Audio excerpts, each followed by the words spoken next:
BEd की वजह से ये तुरंत रिजल्ट निकाला गया है। देखो जल्दी से, अब देखिए फोर्थ में अल्फा बराबर है 4 और बीटा बराबर है 1, तो EX डैश की वैल्यू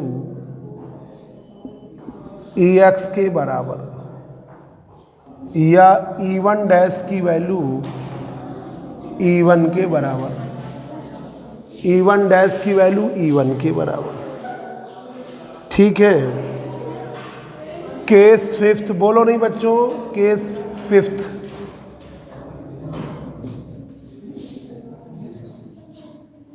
फिफ्थ, अल्फा की वैल्यू है 4, बीटा की वैल्यू है 2।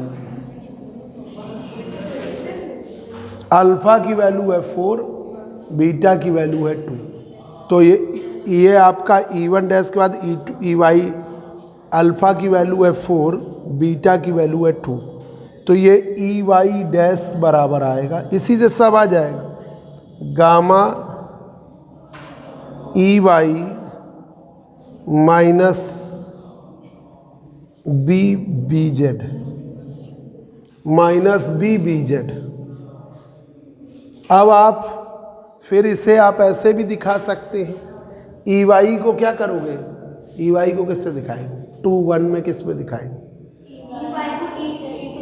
E2 से। ठीक है, मैं समझ गई तो E2 dash gamma E2 V B3, ये आपका हो गया। और ये केस 6,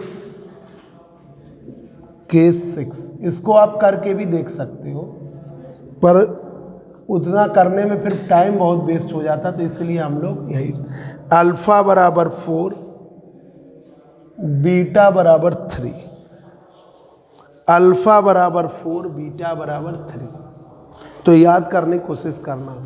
तो EZ डैश भाई EX हो गया, EY हो गया, EZ डैश क्या होगा,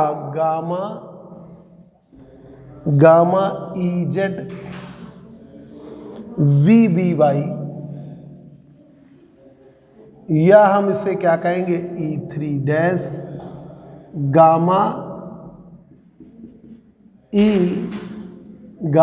E3 प्लस B2, ऐसे आपका। ठीक है,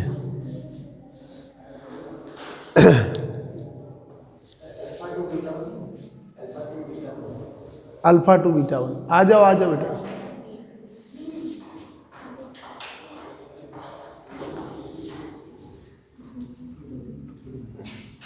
बैठ जाओ, बस 5-10 मिनट में इनका ख़त्म करके पढ़ा रहे हैं। बैठो, बस पढ़ा रहे हैं। कितना % आ गया, चेंज हो गया? अच्छा तुम्हारे नंबर सही होंगे ना, 2 पेपर सही थे।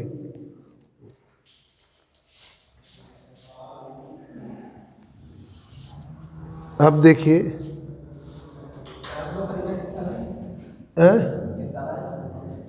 जनवरी तक आएगा, नए साल तुम्हें मनाएगा।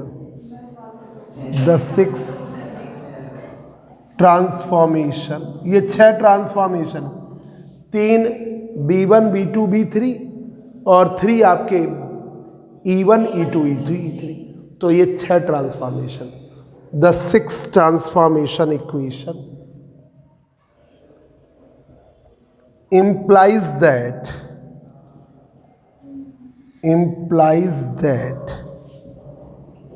ये जो 6 ट्रांसफॉर्मेशन इक्वेशन है, implies that, देखिए पहला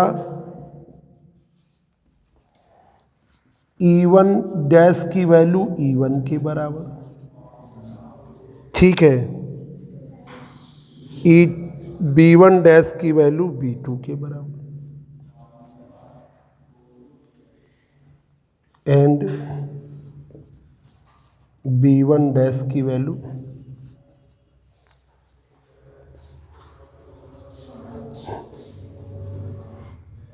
तो इससे इलेक्ट्रिक फील्ड के पैरेलल कंपोनेंट भी सेम आते हैं। इससे ये बनता है E11 डैश E11, ठीक है। एंड ये 11 नहीं, पैरेलल के हैं, 11 ना लगा, पैरेलल, और इसके पैरेलल में, और बी पैरेलल में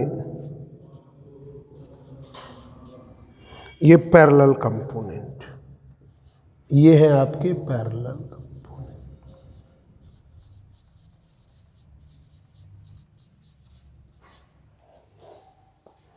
ठीक है।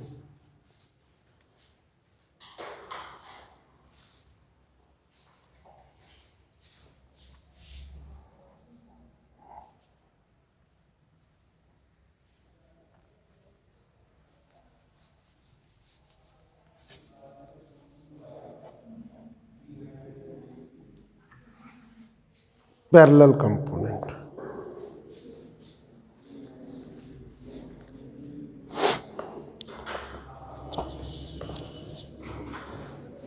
ठीक है।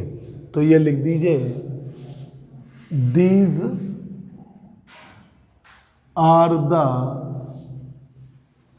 Required relations. मैं परपेंडिकुलर कंपोनेंट नहीं बताएंगे, वो टिपिकल बन जाएगा, बेफालतू याद है। These are the required relations for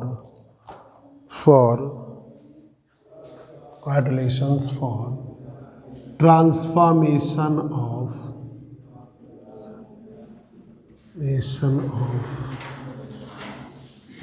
electric and magnetic field,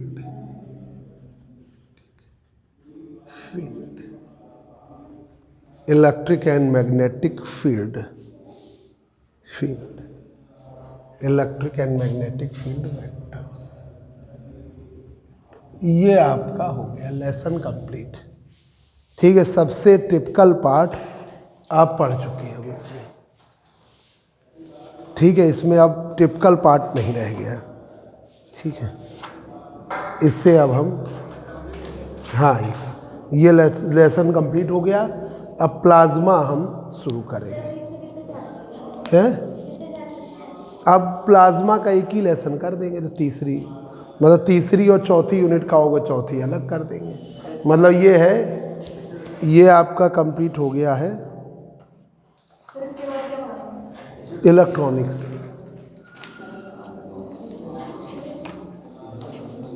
ये हमारा, अभी इसमें न्यूमेरिकल बताएंगे।